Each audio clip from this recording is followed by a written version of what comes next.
Hello, fellow Americans. I'm Mr. Steffler. I'm coming to you from room 111 at Clintondale Middle School, and I'm here to talk about African Americans at mid century.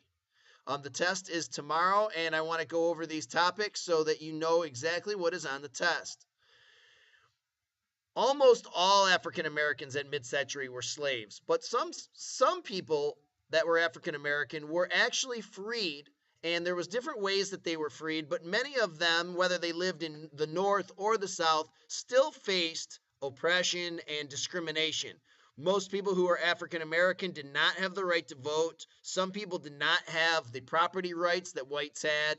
So just because these African Americans who were free at mid century had their freedom, they didn't have all their rights of a fully functioning citizen of the United States. So that's one thing that I want you to remember, that even if African Americans were slaves or weren't slaves, they still faced discrimination and racism.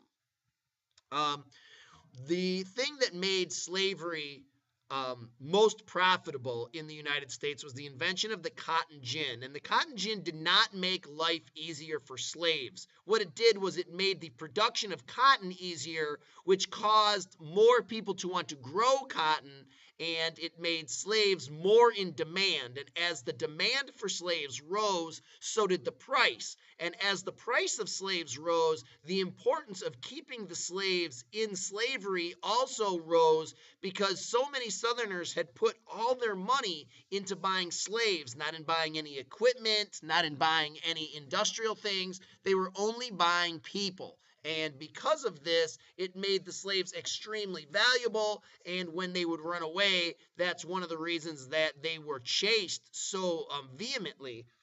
Um, Many Southerners did not own slaves in the United States. In fact, most Southerners didn't own slaves. 9 out of 10 Southerners were non slave holders, but almost all Southerners supported slavery. And the reason is because slavery fueled cotton, and cotton fueled the entire economy. Whether you were a banker or a baker or a shoemaker, you depended on cotton for your living. So cotton was the king of the South economically, and because of that, slavery was supported universally by Southerners. Slaveholders used many different ways to control their slaves. One thing that they never did was offer slaves the ability to become free by working hard. What they did do is they did treat their slaves like grown-up children. They kept their slaves as dependent as possible. They threatened them with harsh punishments. They also kept their slaves as ignorant as possible about the surrounding area, so even if they did escape, they might get lost. Most slaves worked in the fields and had very little exposure to literacy. Most slaves were not allowed to be taught to read. Most slaves didn't have a chance to learn to read. And like I said, most of them were field hands and people that were picking cotton.